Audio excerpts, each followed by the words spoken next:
Félicitations aux Lyonnais, félicitations. Un très très bon Lyon, à l'expérience, solidaire, rien à dire.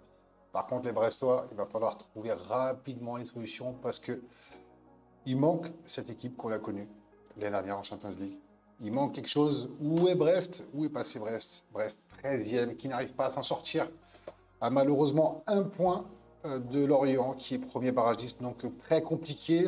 Lyon, malgré tout, malgré le scénario du match, s'en sort avec un petit point et Caracol toujours en tête de la première partie du classement. Juste à même hauteur que Monaco et Lille et toujours à 2 points derrière Lens et Marseille. Il y a pas mal de choses à dire durant ce match. On a vu deux belles choses du côté de Lyon, notamment. C'était beaucoup plus performant du côté de Lyon. Mais par contre, du côté brestois, ça a été beaucoup plus compliqué. Surtout que les matchs qui arrivent pour les Brestois, on peut le voir ici, hein, Brest va aller à Marseille et le Paris Saint-Germain va se déplacer à Lyon. Donc c'est des matchs très très importants. Il fallait prendre des points et Brest n'en prend toujours pas, les gars. On est sur nul, nul, défaite, défaite, nul. Waouh, qu'est-ce que c'est que Brest? Qu'est-ce qui se passe? Et aujourd'hui, on l'a vu, il a manqué énormément de choses. Et on va revenir sur ce match. Tout d'abord, merci. Merci à tous ceux qui étaient là pendant le live. J'ai lavé le match. Vous étiez énormément à être passés me voir. Pas mal de gens se sont abonnés. Merci à vous, les gars. Merci pour la force. Et voilà, ça motive pour continuer comme ça.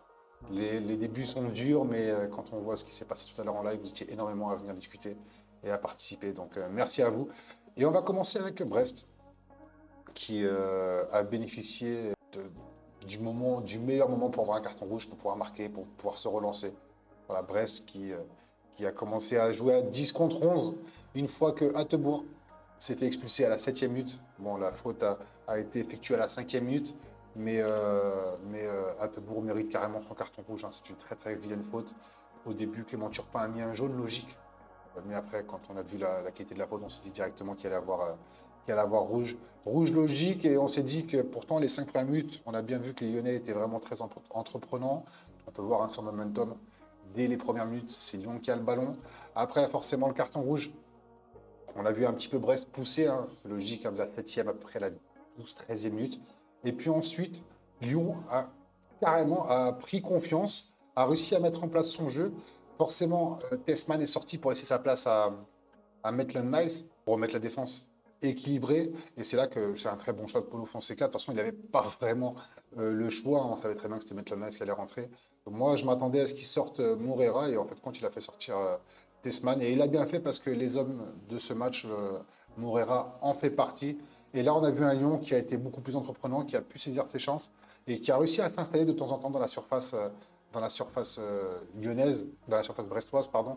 Et Brest, j'ai trouvé énormément de déchets techniques, n'ont pas saisi leurs occasions. Quand ils pouvaient se projeter vers l'avant, parce qu'on connaît très bien le jeu de Brest aujourd'hui, il y a Ajorc qui est en pointe, Ajorc qui sert de plaque tournante, c'est-à-dire que tous les ballons passent pour lui pour le premier ballon, et ensuite c'est là qu'il faut se battre pour le deuxième ballon. Mais là, on a vu un genre déjà qui avait du mal à être trouvé, du coup les premiers ballons étaient déjà compliqués à avoir, et en plus, quand il réussissait par moment à avoir le premier ballon, il n'y avait personne au deuxième. Donc ouais, j'ai trouvé les Brestois manque d'agressivité. Il y a eu des belles batailles au milieu de terrain, mais on a vu un Tolisso de son expérience, et c'est là qu'on peut le voir, hein, l'expérience de Tolisso a été vraiment impressionnante. À chaque fois, quand il fallait revenir, parce que forcément, quand Brest est passé à 10 contre 11, Brest défendait dès la première ligne d'attaque des Brestois, quand les Brestois étaient à 40 mètres à peu près du but de Greff. Les Lyonnais se mettaient en 4-4-1. Donc voilà, c'est pas le bus comme on l'a vu à certains moments. Non, ils ont attendu et dès qu'ils ont eu le ballon, ils ne l'ont pas forcément dégagé, ils ont préféré le garder tout simplement et pouvoir se projeter un petit peu par l'avant. C'est pour ça que des fois on voit le momentum qui est plus lyonnais. Et on peut voir, hein, de la 26e à la 33e, Lyon attaque et à la fin de juste avant la fin de la première mi-temps, c'est Lyon qui a failli marquer un but. Donc on s'est dit que là, Lyon peut faire quelque chose. On sentait les Brestois beaucoup trop frileux. Franchement, j'ai vu beaucoup de peur. On a l'impression que les scénarios qui leur arrivent récemment avec tous ces matchs sans victoire les touchent un petit peu. Le seul qui me plaisait chez Brest, c'était Ajor. Ajor qui allait souvent au pressing, mais le problème, c'est quand Ajor allait au pressing, il n'y avait personne pour venir avec lui. Donc, c'était vraiment pas du tout un pressing coordonné. Ouais, j'ai trouvé que la gestion du pressing a été très très mauvaise du côté brestois. Les choix offensifs, le fait de choisir les moments où il faut attaquer, ça a été très très compliqué. Je pense que les mauvais choix aussi ont été faits. Et surtout, voilà, Lyon, à la fin de la première mi-temps, on s'est dit, Lyon finissait à 60% de possession quand même face à une équipe qui a 11 hein, que ce soit n'importe quelle équipe du championnat, quand tu es à 10 et que tu es Lyon et que tu viens de perdre un défenseur, voilà, tu peux pas te faire autant dominer par une équipe à 10 contre 11, surtout quand tu joues à Brest. On sait très bien que Brest à la maison, poussé par son public, devait largement marquer un but dès la première mi-temps. Il y a eu des actions, ils sont tombés sur un très très bon gardien, Greff, qui de jour en jour, de par sa qualité au pied, qui n'a pas fait beaucoup d'erreurs, contrairement à Magiski, que j'ai trouvé trop frileux, balle au pied. C'est bizarre parce que pourtant c'est le gardien, c'était Greff qui était le plus en plus pressé. Mais bon, un gardien en confiance qui prenait tous les ballons aériens, notamment sur les corners, il a été très très important, hein. Vous savez, quand vous avez un gardien qui fait pratiquement 2 mètres et que vous avez Ajor qui vient toujours au marquage pour vous déranger, surtout que les corners brestois ont été tirés sortant et rentrant, les Brestois ont tout tenté, et à chaque fois c'était plus ou moins premier, deuxième poteau, et à chaque fois le gardien Greff arrivait toujours à s'imposer devant Ajor. Il n'y a pas eu un corner où on a vraiment eu peur, pour les Lyonnais. Donc voilà, déçu de la première mi-temps de Brest. Ensuite, en deuxième mi-temps, forcément, Éric Roy a dû pousser ses gars en leur disant, vu ce que j'ai entendu de la part de l'entraîneur adjoint, comme quoi il fallait continuer et ça allait venir. Mais Brest a beaucoup trop tardé avant d'entamer une vraie pression sur les Lyonnais. Je pense que ça aurait dû être fait dès la première mi-temps. Ensuite, retour de deuxième mi-temps. Là, on a vu des Brestois qui avaient beaucoup plus le ballon. Il y a eu, je crois, pratiquement 3-4 corners en l'espace de 5-10 minutes. Donc voilà, des Brestois qui ont vraiment tenté, mais beaucoup trop de déchets techniques, beaucoup encore de mauvais choix. Il y a eu des choses qui n'ont pas été bonnes, hein, du côté de Brest. Il y a un truc qui manque, j'ai l'impression que ça ne veut pas prendre comme l'année dernière. J'ai vu un Del Castillo pas comme d'habitude. Le seul qui m'a vraiment plu du côté de Brest, c'est Ajorc, hein, voilà, qui s'est vraiment battu. Mbob qui a fait aussi beaucoup de mauvais choix. Baldé qui n'a pas réussi à forcément à prendre l'avantage sur Tagliafico. Ouais, Touzard et Chotard vraiment bien tenus par euh, Morera et Tolisso. Donc ouais, vraiment un Lyon qui a joué de son expérience pour tenir ces joueurs-là, malgré que Lyon a tenté quand même par moment de monter vers l'avant.